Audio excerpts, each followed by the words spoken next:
Governor governor general viceroy Lord Wellesley द्वारा लागू की गई सहायक संधि व्यवस्था के बारे में निम्नलिखित में से कौन सा कथन लागू नहीं होता? सी कंपनी के लिए एक नियत आय का प्रबंध करना।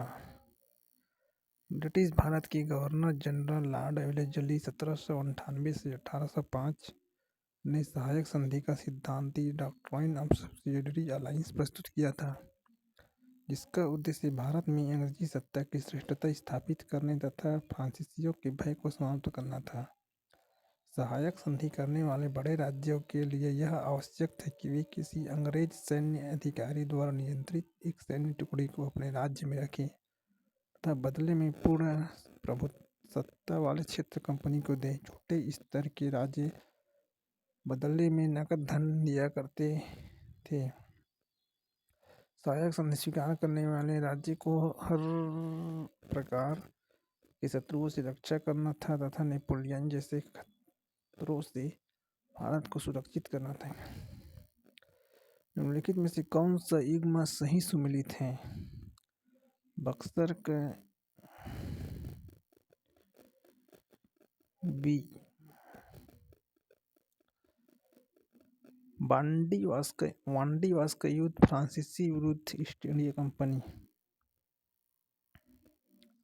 वांडीवास का युद्ध 22 जनवरी 1760 ईस्वी को ईस्ट इंडिया कंपनी अंग्रेज एवं फ्रांसीसियों के बीच लड़ा गया। इस निर्णायक लड़ाई में आयरकुट के नेतृत्व में अंग्रेजी सेना ने काउंट लाली के नेतृत्व वाली फ्रांसीसी सेना को पराजित कर दिया।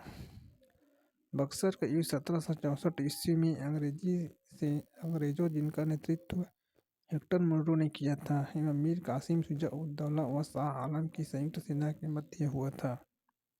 13 अप्रैल 1919 को जलियांवाला बाग हत्याकांड हुआ था, जिसमें जनरल डायर ने सभा कर रही निर्दोष जनता पर अंधाधुंध गोली चलाने का आदेश दे दिया था। इसमें काफी संख्या में निहत्थे लोग मारे गए थे। खेड़ा का युद्ध 1707 ईस्वी में साहू एवं ताराबाई के बीच हुआ था, जिसमें साहू ने महत्वपूर्ण अधिकारियों को अपनी तरफ मिलाकर ताराबाई को पराजित किया था। सूची 1 को सूची 2 से सम्मिलित करना है।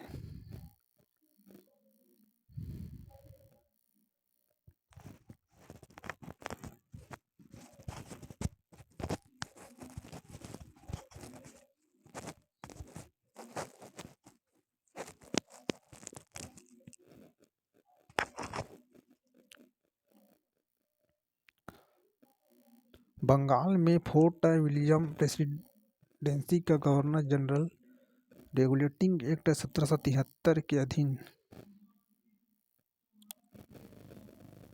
चार्ल्स कॉर्नवालिस का दूसरा अर्ल और पहला मार्की वरा। भारत का गवर्नर जनरल चार्टर एक्ट 1833 के अधीन James Andrew brown Ramsay Dalhousie का अर्ल और मार्की वरा। भारत का गवर्नर जनरल और वायसराय इंडियन काउंसिल एक्ट 1858 के अधीन गिलबर्ट जॉन इलियट मरे किन्निमान मिंटो का अर्ल। गवर्नर जनरल और सम्राट का प्रतिनिधि गवर्नमेंट ऑफ इंडिया एक्ट 1935 के अधीन डी का 1 आर्कीबाल्ड परसिवल वावेल विस्काउंट और अर्ल वावेल। अफगानिस्तान के प्रति एक जोश भरी अग्र फॉरवर्ड नीति का अनुसरण करने वाला गवर्नर जनरल था लॉर्ड लिटन 1876 से 80। उस समय जब नेपोलियन की शक्ति के सामने यूरोप में साम्राज्य धराशायी हो रहे थे, नीचे लिखी गवर्नर जनरल में से किसे एक ने भारत में ब्रिटिश पताका फहराए रखा? लॉर्ड हेस्टिंग्स 1813 से 23। ब्रिटिश भारतीय राज्य क्षेत्र का अंतिम प्रमुख विस्तार हुआ।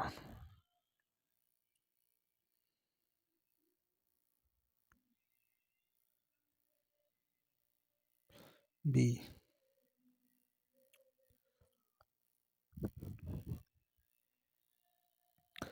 ब्रिटिश भारतीय राज्य क्षेत्र का अंतिम प्रमुख विस्तार डलहौजी के समय डॉक्ट्राइन ऑफ लैक्स की नीति देने वाला।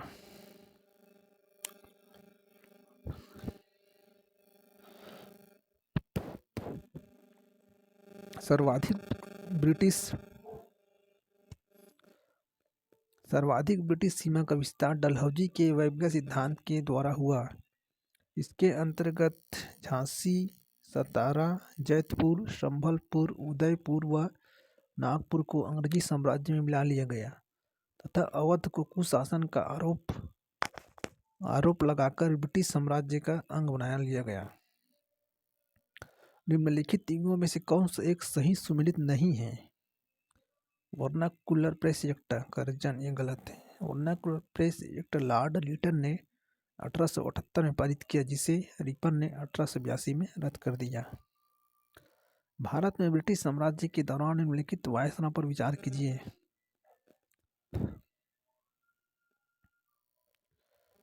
लॉर्ड कर्जन 1899 से 1905, ये लॉर्ड कर्जन, फिर लॉर्ड हार्डिंग, लॉर्ड जेम्सफोर्ड, फिर लॉर्ड इरविन। लॉर्ड जेम्सफोर्ड 1916 से 1921, लॉर्ड हार्डिंग 1910 से 1916, लॉर्ड इरविन 1926 से 1931। निम्नलिखित कथनों पर विचार कीजिए। वारेन हेस्टिंग्स प्रथम गवर्नर जनरल थे जिन्होंने भारत में ब्रिटिश ढांचे पर आधारित एक नियमित पुलिस बल स्थापित किया। गलत है। लॉर्ड कर्जन पहला गवर्नर जनरल था जिसने ब्रिटिश रूपरेखा के आधार पर नियमित पुलिस बल स्थापित किया। दूसरा, रेगुलेटिंग एक्ट 1773 के द्वारा कोलकाता में उच्चतम न्यायालय सुप्रीम कोर्ट स्थापित किया गया है, ये सही है। भारतीय दंड संहिता वर्ष 1860 में लागू हुआ, ये भी सही है। इस प्रकार बी 2 व 3 सही है। निम्नलिखित कथनों पर विचार कीजिए। चार्टर एक्ट 1853 के द्वारा ईस्ट इंडिया कंपनी के भारतीय व्यापार के एकाधिकार को उत्साहित कर दिया गया, ये गलत है। 1813 के चार्टर एक्ट ने कंपनी के व्यापारिक एकाधिकार को समाप्त कर दिया। दूसरा, गवर्नमेंट ऑफ इंडिया एक्ट 1858 के अंतर्गत ब्रिटिश संसद ने ईस्ट इंडिया कंपनी को पूर्णतः समाप्त कर भारत में सीधा शासन करने का उत्तरदायित्व ग्रहण किया, ये सही है। केवल 2 बी। सिपाही विद्रोह के समय भारत का गवर्नर जनरल कौन था? ए लॉर्ड कैनिंग। अनेक इतिहासकार 1857 के विद्रोह को एक सैनिक विद्रोह मानते हैं। इस विद्रोह के बाद 1858 एक्ट के तहत शक्ति ईस्ट इंडिया कंपनी से ब्रिटिश क्राउन में स्थानांतरित हो गई। कैनिंग का कार्यकाल 1837 से 59 था। ब्रिटिश द्वारा कुशासन का बहाना लेकर निम्नलिखित प्रांतों में से किस एक का शासक हटा दिया गया? अवध। शेष 3 राज्य डलहौजी के वैज्ञा सिद्धांत के अंतर्गत अंग्रेजी साम्राज्य में मिला लिए गए थे, परंतु ये सिद्धांत अवध पर नहीं चल सका क्योंकि नवाब वाजिद अली शाह की अनेक संतानें थीं। इसलिए डलहौजी ने अवध पर 1856 में कुशासन का आरोप लगाकर इसे कब्जे में ले लिया।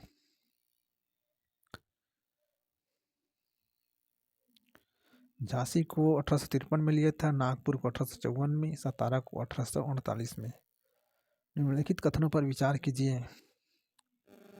रॉबर्ट क्लाइव बंगाल के प्रथम गवर्नर जनरल थे, ये गलत है। वारेन हेस्टिंग्स बंगाल का प्रथम गवर्नर जनरल था, ये सही है। दूसरा, विलियम बेंटिंक भारत के प्रथम गवर्नर जनरल थे, ये भी सही है। तो बी केवल 2 सही है। निम्नलिखित में से किस गवर्नर जनरल ने भारत की प्रसंविधाबद्ध सिविल सेवा covenanted civil service of India act का सृजन किया, जो कालांतर में भारतीय सिविल सेवा के नाम से जानी गई? Lord Cornwallis. लॉर्ड कॉर्नवालिस 1786 से 93 सिविल सर्विसेज को लाने व व्यवस्थित करने वाला पहला व्यक्ति था। भारत सरकार अधिनियम 1935 में अंतर्विष्ट अनुदेश प्रपत्र इंस्ट्रूमेंट ऑफ इंस्ट्रक्शन को वर्ष 1950 में भारत के संविधान में किस रूप में समाविष्ट किया गया? बी. राज्य की नीति के निर्देशक तत्व। भारत सरकार अधिनियम 1935 में अंतर्विष्ट अनुदेश प्रपत्र को वर्ष 1950 में भारतीय संविधान अनुसूची 4 राज्य की नीति के निर्देशक तत्व में सन्निहित किया गया। वास्तव में इसे गवर्नर जनरल और गवर्नरों के लिए ब्रिटिश सरकार द्वारा 1935 में जारी किया गया था। 1793 में लॉर्ड कॉर्नवालिस की भू व्यवस्था प्रणाली लागू होने के बाद कानूनी विवादों की प्रवृत्ति में बढ़ोतरी देखी गई थी। निम्नलिखित प्रावधानों में से किसी एक को सामान्यतः इसके कारक के रूप में जोड़कर देखा जाता है।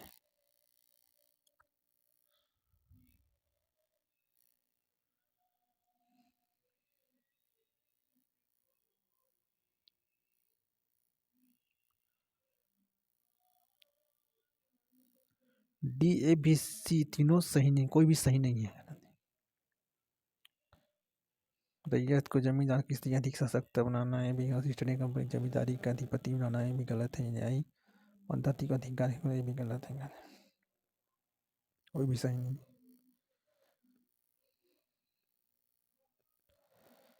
कॉर्नवालिस के भूमि संबंधी सुधारों ने कानूनी विवादों में बढ़ोतरी की, जिसका मुख्य कारण न्यायालय के शुल्क का हटाया जाना था। इसलिए कोई भी किसी को भी न्यायालय में घसीट लाता था। अपील के अधिकार को बढ़ावा भी इसका एक कारण था। वकीलों ने अपने फीस निर्धारित कर दी। साधारण लोग सरकारी नौकरी पर मुकदमा दायर कर सकते थे। अमानवीय दंड जैसे हाथ, पैर, नाक और कान काटना आदि समाप्त कर दिए गए। इन सभी कारणों ने सम्मिलित रूप से कानूनी विवादों को बढ़ावा दिया। दिए गए सभी विकल्प कॉर्नवालिस के सुधारों में नहीं आते हैं। सन 1893 में सर विलियम वेडरबर्न तथा W.S. कैन ने किस उद्देश्य से इंडियन पार्लियामेंट्री कमेटी की स्थापना की थी? ए. भारत में राजनीतिक सुधारों हेतु हाउस ऑफ कॉमन्स में आंदोलन करने के लिए। 28 दिसंबर 1885 में 72 सदस्यों की उपस्थिति में बम्बई के गोकुल दास तेजपाल संस्कृत कॉलेज में भारतीय राष्ट्रीय कांग्रेस की स्थापना हुई। ए.ओ. ह्यूम को जनरल सेक्रेटरी का पद भार सौंपा गया।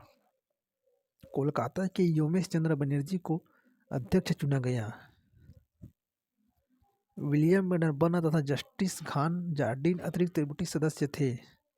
बाकी सभी हिंदू थे जो मद्रास तथा बम्बई प्रेसिडेंसी के थे। 1893 में वेडरबर्न ने उदार दल के सदस्य के रूप में पार्लियामेंट में प्रवेश किया। कांग्रेस राजनीतिक सुधारों की मांग करती आ रही थी। 1919 के भारत शासन अधिनियम की निम्नलिखित में से कौन सी प्रमुख विशेषता या विशेषताएं हैं? 1 और 3 प्रांतों की कार्यकारिणी सरकार में द्वैत शासन की व्यवस्था, ये सही है। केंद्र द्वारा प्रांतों को विधायिनी शक्ति का हस्तांतरण, ये भी सही है। मुसलमानों के लिए पृथक सांप्रदायिक निर्वाचन मंडलों की व्यवस्था, ये गलत है। ये मॉन्टेग्यू चेम्सफोर्ड सुधार में होगा 1909 पार्लियामेंट सुधार में। रोलेट एक्ट का लक्ष्य था बिना मुकदमे चलाए बंदी बनाना और मुकदमे की सुनवाई संक्षिप्त प्रक्रिया द्वारा। बी.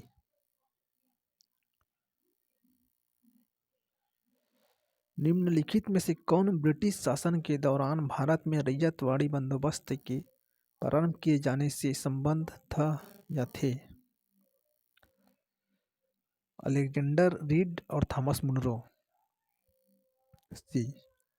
18वीं सदी के अंत में कैप्टन अलेक्जेंडर रीड तथा थॉमस मुनरो ने रैयतवाड़ी बंदोबस्त भूमि की योजना बनाई थी। इसे 1820 में मुनरो में मद्रास में लागू किया। इसके तहत 45 से 55% भू राजस्व निर्धारित किया गया तथा मध्यस्थ जमींदार की भूमिका को समाप्त कर किसानों को ही भूस्वामी माना गया।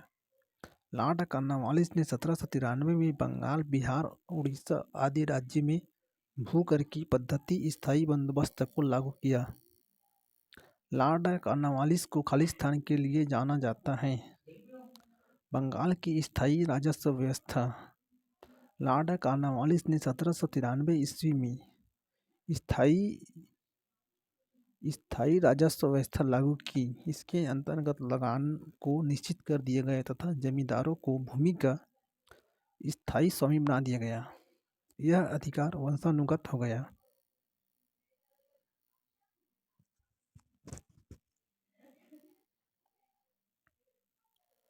पिट्स इंडिया एक्ट 1784 क्या था?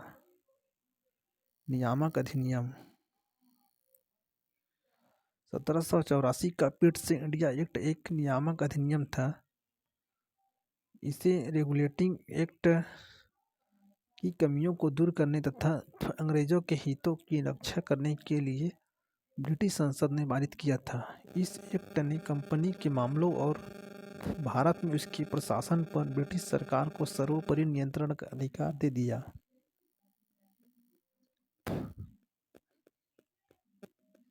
इस अधिनियम द्वारा 6 कमिश्नरों का बोर्ड गठित किया गया, जिसे बोर्ड ऑफ कंट्रोल कहा जाता था। लॉर्ड कर्जन के वायसराय होने के दौरान निम्न में से कौन सी घटना नहीं घटी थी? भारतीय राष्ट्रीय कांग्रेस का गठन। भारतीय राष्ट्रीय कांग्रेस का गठन 1885 में हुआ था, जबकि लॉर्ड कर्जन 1905 में आया था। 1905 में। निम्नलिखित में से किसके द्वारा बंगाल का स्थायी मालगुजारी बंदोबस्त शुरू किया गया था? D Cornwallis. बंगाल का स्थायी बंदोबस्त 1793 में लागू किया गया। उस समय गवर्नर जनरल लॉर्ड कॉर्नवालिस 1786 से 93 था।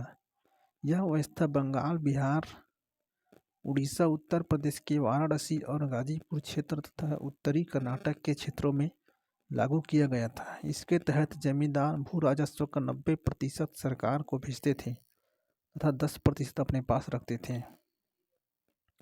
स्थायी या मालगुजारी बंदोबस्त कहलाता है। 90% जमीन भू राजस्व का 90% सरकार को भेजते थे, 10% अपने पास रखते थे। स्थायी मालगुजार बंदोबस्त कहलाता है। स्वतंत्र भारत का पहला गवर्नर जनरल कौन था? Lord Mountbatten. स्वतंत्र भारत का पहला गवर्नर जनरल लॉर्ड माउंटबेटन था। माउंटबेटन के बाद श्री राजगोपालाचारी भारत के गवर्नर जनरल बने। वे प्रथम भारतीय तथा अंतिम गवर्नर जनरल थे। विवेल माउंटबेटन से पूर्व 1944 से 1947 गवर्नर जनरल थे। एस राधाकृष्णन कभी गवर्नर जनरल नहीं रहे। तो इस प्रकार सही उत्तर सी। पिट्स का इंडिया एक्ट के अंतर्गत निम्न में से किसे स्थापित किया गया?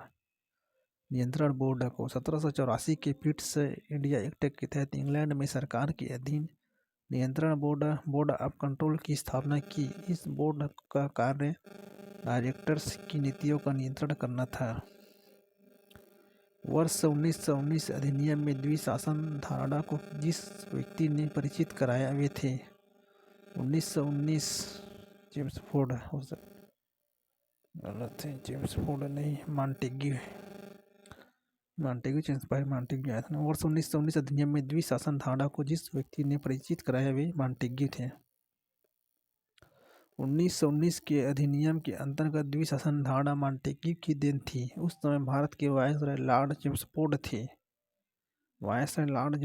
इस अधिनियम द्वारा प्राप्त में द्वैत शासन की स्थापना हुई, जिसे 1935 के भारत शासन अधिनियम द्वारा समाप्त किया गया।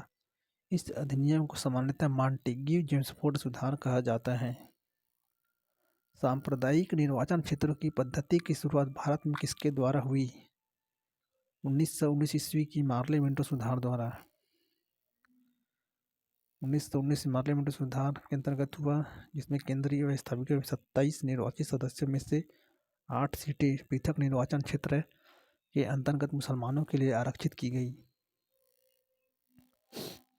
भारत का प्रथम वायसराय था लॉर्ड कैनिंग। 1857 के विद्रोह के पश्चात भारतीय परिषद अधिनियम 1858 आया, जिसके अनुसार भारत का शासन कंपनी के हाथों से सीधे ब्रिटिश सरकार के नियंत्रण में चला गया। अब गवर्नर जनरल को वायसराय कहा जाने लगा। इस अधिनियम के अनुसार भारत का पहला वायसराय लॉर्ड कैनिंग को नियुक्त किया गया।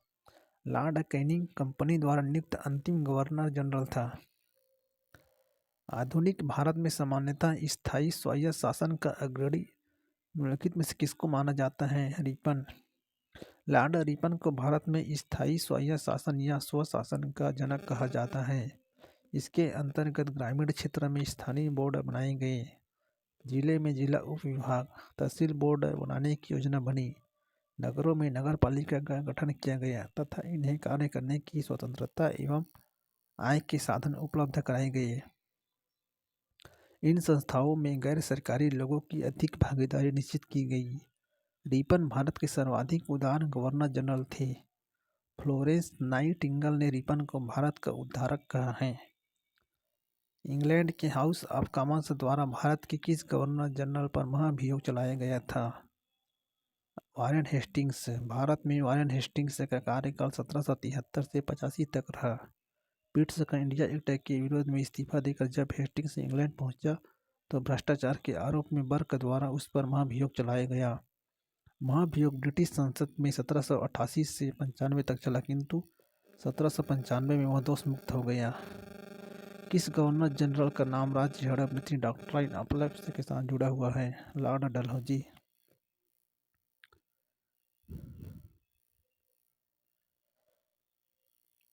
भारत के प्रथम गवर्नर जनरल थे वारेन हेस्टिंग्स। 1829 में सती प्रथा को समाप्त किया। 1777 में रेगुलेटिंग एक्ट के तहत बंगाल का प्रथम गवर्नर जनरल था। किस गवर्नर जनरल का पर महाभियोग का मुकदमा चलाया गया? Warren Hastings. लॉर्ड कॉर्नवालिस की कब्र कहाँ स्थित है? गाजीपुर। लॉर्ड को सन 1786 में बंगाल का गवर्नर जनरल बनाया गया था। इसे भारतीय सिविल सेवा का जनक माना जाता है। इसने बंगाल में स्थायी बंदोबस्त नामक एक नई राजस्व पद्धति की शुरुआत की। इसकी मृत्यु 5 अक्टूबर 1805 को हुई तथा इसे गाजीपुर में दफनाया गया। निम्नलिखित में से कौन सा युग्म सही सुमेलित नहीं है? डी। Lord Cornwallis. तृतीय आंग्ल मराठा युद्ध। ये गलत है। तृतीय आंग्ल मराठा युद्ध वर्ष 1817 से 1818 ईस्वी के मध्य लड़ा गया। इस समय भारत का गवर्नर जनरल लॉर्ड हेस्टिंग्स था। इस युद्ध में मराठा सेना का नेतृत्व पेशवा बाजीराव द्वितीय ने किया था। निम्नलिखित बंगाल के गवर्नर जनरलों में से कौन एक तृतीय आंग्ल मैसूर युद्ध से संबद्ध है? बी। Lord Cornwallis. तृतीय आंग्ल मैसूर युद्ध 1790 से 92 के समय गवर्नर जनरल लॉर्ड कॉर्नवालिस था। इस युद्ध के परिणाम स्वरूप टीपू सुल्तान को श्रीरंगपट्टनम की संधि करनी पड़ी तथा अपने राज्य का आधा भाग अंग्रेजों को देना पड़ा। इनमें से किस वर्ष बंगाल से दासों के निर्यात को रोक दिया गया? बी। वर्ष 1789 ईस्वी में बंगाल से दासों के निर्यात को रोक दिया गया तथा आगे चलकर दासों के संबंध में कानून बनाए गए। 1860 ईस्वी में भारतीय दंड संहिता के तहत दासता को पूरी तरह से अपराध घोषित किया गया। लॉर्ड डलहौजी द्वारा अवध का अंग्रेजी राज्य में विलय निम्न में से किस रीति से हुआ था? कुप्रशासन के कारण। British governor general Lord Dalhousie ने 13 फरवरी 1856 में अवध पर कुशासन का आरोप लगाकर उसे अंग्रेजी राज्य में शामिल कर लिया। इस समय अवध का नवाब वाजिद अली शाह थे। इसका प्रशासन चलाने का तरीका साम्राज्यवाद की नीति पर आधारित था। भारत में प्रथम रेलवे लाइन किस ब्रिटिश गवर्नर के समय बिछाई गई थी? लॉर्ड डलहौजी। भारत में रेलवे लाइन के निर्माण का कार्य ब्रिटिश गवर्नर के कार्यकाल में प्रारंभ किया गया था। रेलवे निर्माण के पीछे अंग्रेजों का मुख्य उद्देश्य भारत में विस्तृत सभी सैन्य छावनियों को जोड़कर माल का आगमन आसान करना था। इसके कार्यकाल में पहले रेलवे लाइन वर्ष 1853 में बम्बई से थाने के बीच बिछाई गई।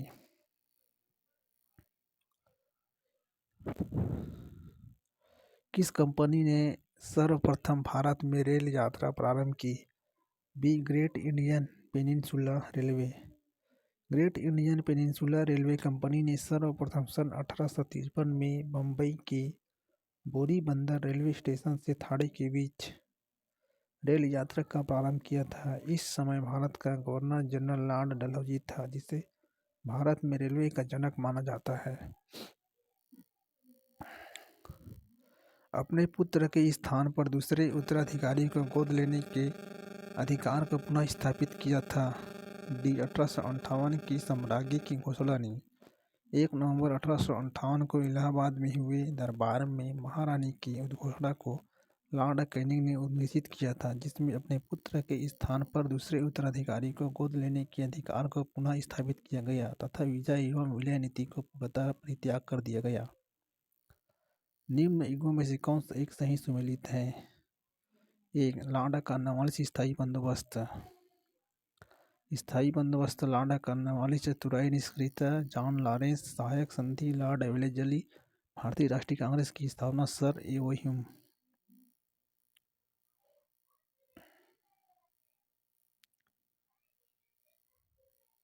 निम्नलिखित में से कौन सा एक सही सुमेलित है?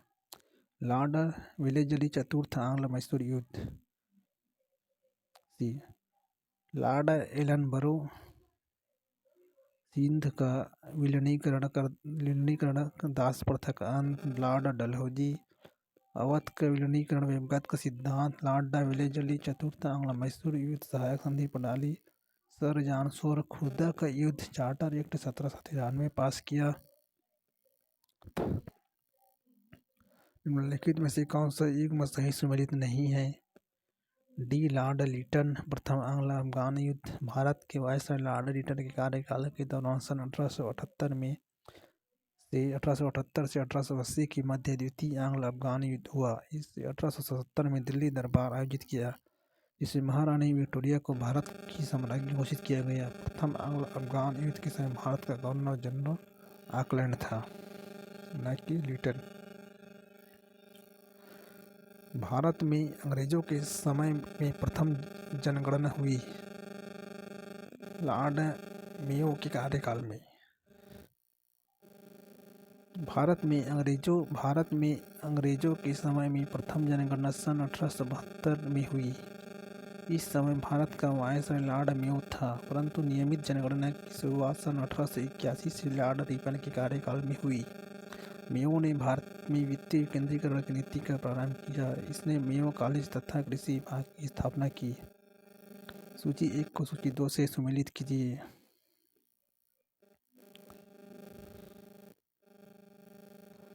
क्लाइव, बंगाल में दोहरा शासन, बेंटिक, अंग्रेजी शिक्षा, चार्ल्स मेटकाफ, प्रेस पर से प्रतिबंध हटाना, कर्जन, बंगाल विभाजन।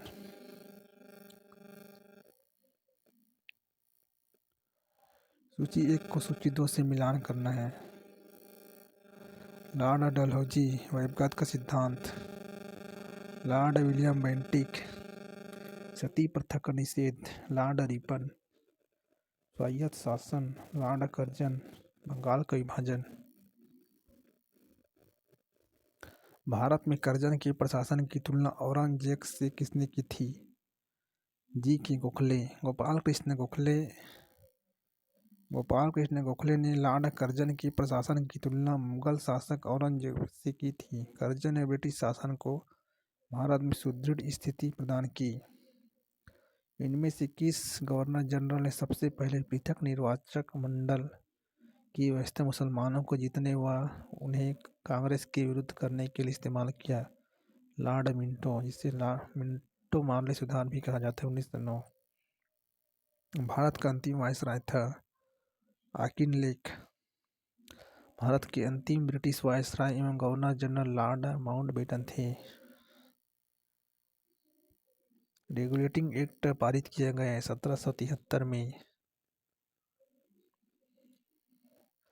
ब्रिटिश सरकार द्वारा भारत में कंपनी में व्याप्त भ्रष्टाचार एवं कुप्रशासन को दूर करने के लिए पहली बार 1773 ईस्वी का रेगुलेटिंग एक्ट पारित किया गया। इसके तहत पहली बार ब्रिटिश कैबिनेट को भारतीय मामलों में हस्तक्षेप का अधिकार मिल गया। निम्न में से किसके अंतर्गत भारत में सर्वप्रथम सर्वोच्च न्यायालय की स्थापना हुई?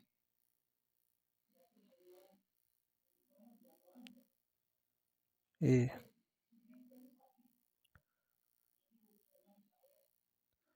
Regulating act 1773।